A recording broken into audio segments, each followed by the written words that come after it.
Let's see this question. Let f is such that R to R defined है function f आपका be a continuously differential function such that f two की value 6 है और F dash to कितना देखा अपने को 1/48। आपसे कह रहा है बताओ इस इक्वेशन के लिए, ठीक है ना, limit extending to g x की, ठीक है। तो एक काम करते हैं, देखो पहले तो एक्स माइनस टू को आप नीचे लेके आ जाओ, तो ये बन जाएगा 0 6 2 एफ एक्स और ये हो गया 4t³ dt और नीचे आ गया एक्स माइनस टू और ये क्या है आपका जी एक्स। अब आपसे क्वेश्चन क्या कह रहा है ये कि लिमिट फाइंड करना है आपको जी एक्स का when x is tending to two. तो एक काम करते हैं, दोनों तरफ मैंने लिमिट लगा दी एक्स टेंडिंग टू टू के लिए, ठीक है। तो यहां पर आ जाएगा आपके पास कुछ ऐसा, एक मिनट रुको इसको थोड़ा सा, ठीक है ना।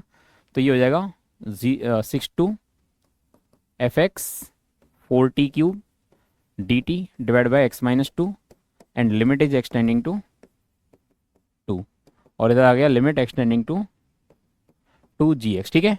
तो ये आपको फाइंड करना है। तो देखो कैसे करेंगे, जब आप एक्स को 2 टेंड करा रहे हो, है ना, एक्स को आप 2 को टेंड करा रहे हो, तो यहाँ पे f2 आ जाएगा।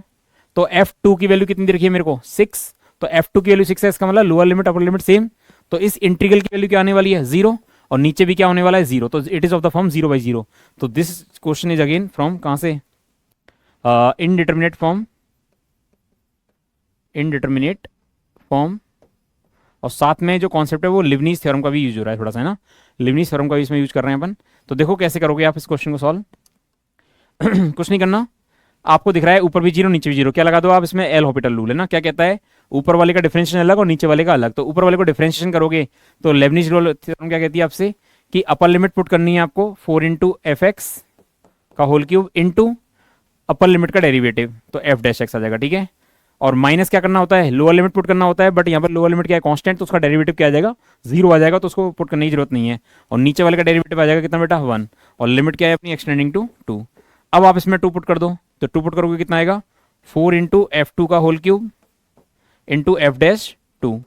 तो अब देखो इसका वैल्यू कितना आएगा, ये वैल्यू आ जाएगा आपका मेरे ख्याल से limit extending to two g x, ठीक है। तो ये वैल्यू आ जाएगा मेरे ख्याल से, एफ टू का वैल्यू कितना है अपना, एफ टू का वैल्यू है 6, तो 6 का क्यूब कितना हो गया, एफ टू का वैल्यू 6 है तो 6 का क्यूब हो जाएगा आपका 6 क्यूब लिख दो आप, है ना। और यहाँ कितना आ रहा है 148, 1/48। तो सिंप्लीफाई कर लो उसको, कितना आ गया आपका 6 से 8 जा 48 और 8 4 2 हो गया 18 आ गया ये वैल्यू, है ना। ये वैल्यू कितना आ रहा है आपका 18 आ रहा है। और आपसे क्या पूछ रहा था ये, इसका वैल्यू, तो 18 आ जाएगा इसका मतलब, है ना। तो option number D is correct. Clear.